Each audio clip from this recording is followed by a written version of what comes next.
once 25 tin soldiers, all brothers, because they all came from the same old tin spoon.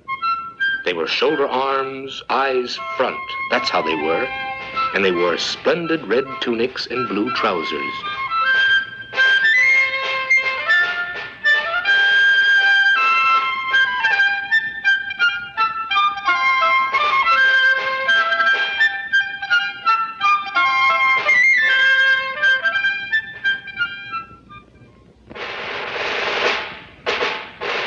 The very first thing they ever heard when the lid was taken off the box in which they were lying was Tin Soldiers.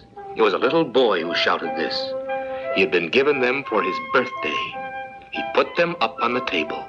Each soldier was the very image of the other, except for one, who was a little bit different. He had only one leg, because he was the last to be made, and there wasn't enough tin to go around. Still, there he stood as firmly on his one leg as the others on their two. And as it happened, he's the soldier this story is all about.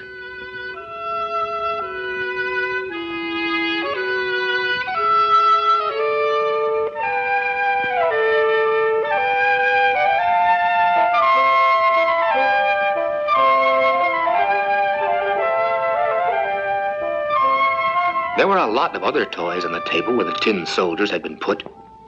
But the one you noticed first was a beautiful castle.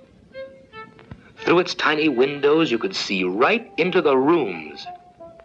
In front of it were some small trees standing around a little mirror, which was supposed to represent a lake with wax swans reflected in it as they swam. Everything was very pretty, and yet the prettiest of all was a little lady who was standing at the open door of the castle. She was wearing a skirt of the clearest muslin and a narrow blue ribbon draped over her shoulder like a scarf, with a glittering spangle in the middle. The little lady was holding up both her arms. You see, she was a dancer, and besides, she had kicked one of her legs so high in the air that the tin soldier couldn't make out where it was, and imagined she only had one leg like himself. That's the wife for me, he thought to himself. But she's so grand. She lives in a castle. I've only got a box, and there are 25 of us to that. It's no place for her. All the same, I must see if I can get to know her. Then he lay down at full length behind a big box that was on the table, because from here he could keep his eyes on the elegant little lady who continued to stand on one leg without losing her balance.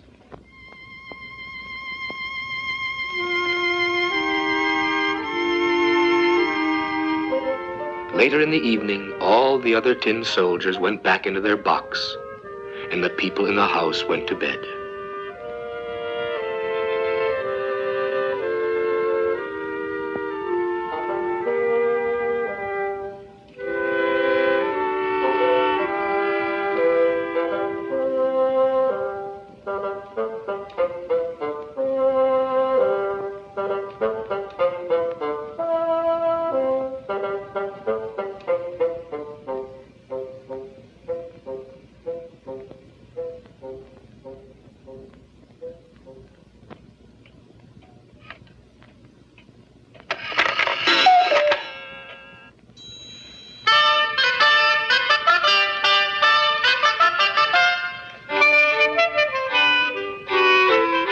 And now, the toys began to play games, visiting, fighting, and dancing.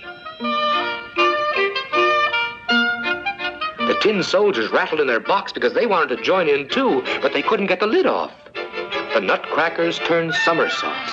The slate pencil had some fun on the slate.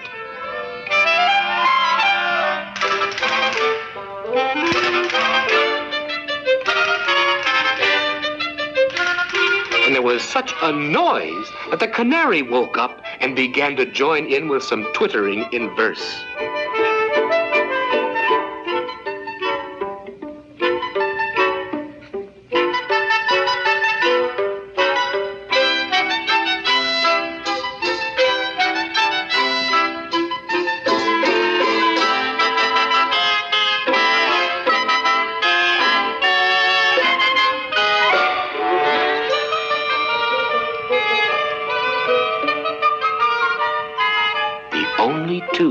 didn't budge were the tin soldier and the little dancer.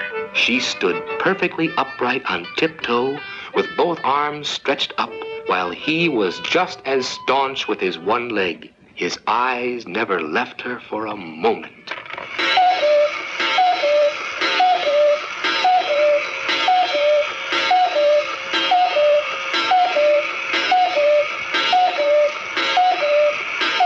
Suddenly the clock struck 12, and clack, up flew the lid from the big box. "Tin Soldier, will you please keep your eyes to yourself?"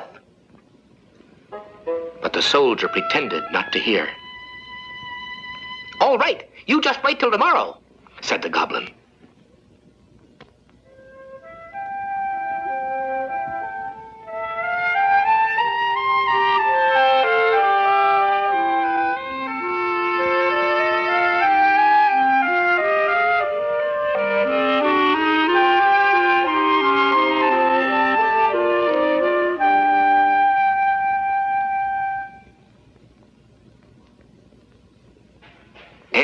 When tomorrow came and the little boy got up, the tin soldier was put away by the window. And whether it was the goblin or the draft that did it, all at once the window flew open and the soldier fell out head first from the 3rd story. It was a terrible fall.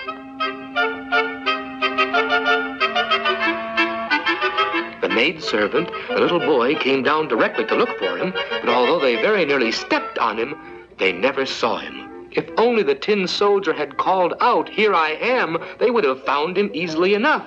They didn't think it would be right to shout out as he was in uniform. Presently, it began to rain, more and more heavily, until it was a regular downpour. When it was over, 2 street boys came by. "Gosh, look at that," said one of them. "There's a tin soldier. Let's send him for a sail." So he put the tin soldier aboard a boat made out of newspaper. And away he sailed down the gutter with the 2 boys walking alongside. How the waves did rock in the gutter, and what a strong current there was. Well, after all, it had been a real downpour. The paper boat bobbed up and down and went around so fast, the tin soldier became quite dizzy. But he kept staunch and never moved a muscle. He still looked straight ahead at Shoulder Arms. All at once, the boat drifted in under a broad culvert. "I wonder where I'm coming to now," he thought. "I'll swear it's the fault of that goblin. If only the little lady were here in the boat, it could be twice as dark for all I'd care."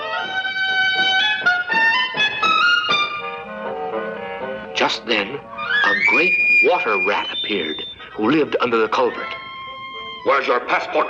Show me your passport!" "Stop him! Stop him! He hasn't paid the toll! He hasn't shown his passport!"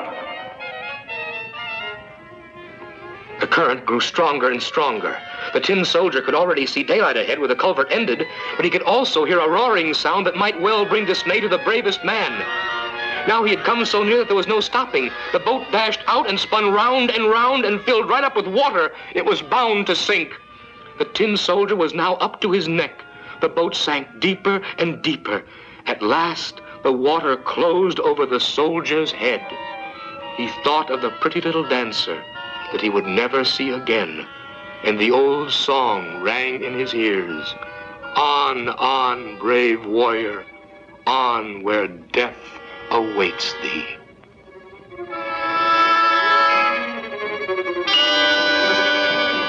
All of a sudden, he was swallowed by a large fish. Oh, how dark it was inside. Even worse than it was in the culvert. But the tin soldier was still staunch, still at Shoulder Arms as he lay at full length. The fish darted about, making the most terrifying twists and turns. At last, it lay quite still. A light flash went through it, and there was broad daylight. And someone called out, "A tin soldier!" The fish had been caught, taken to market and sold, and here it was in a kitchen. The maid picked up the soldier by the waist with her 2 fingers and carried him into the parlor, where a little boy wanted to see this extraordinary man who'd been traveling around inside a fish, although the tin soldier felt no pride in it. Then he looked around and, well, what wonderful things can happen. The tin soldier found himself in the very same room he had been in before.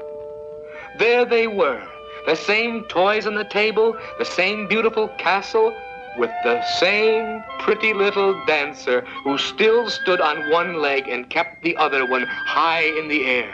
She, too, had been staunch. The tin soldier was so moved that he could have wept tears of tin, only, well, that would not have been right. He looked at her and she looked at him, but neither of them said a single word.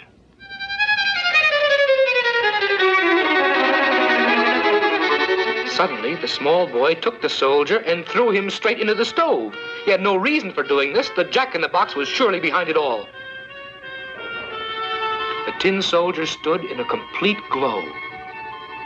The heat that he felt was tremendous, but whether it came from the actual fire or from love, he had no idea.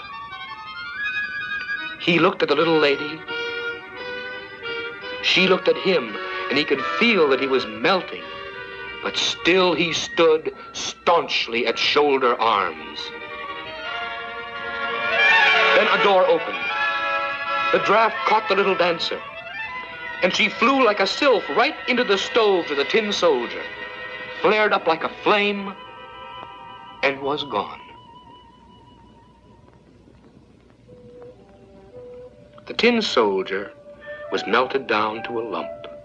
And when the maid cleared out the ashes the next morning, she found him in the shape of a little tin heart. But all that was left of the dancer was her spangle, and that was burnt as black as coal.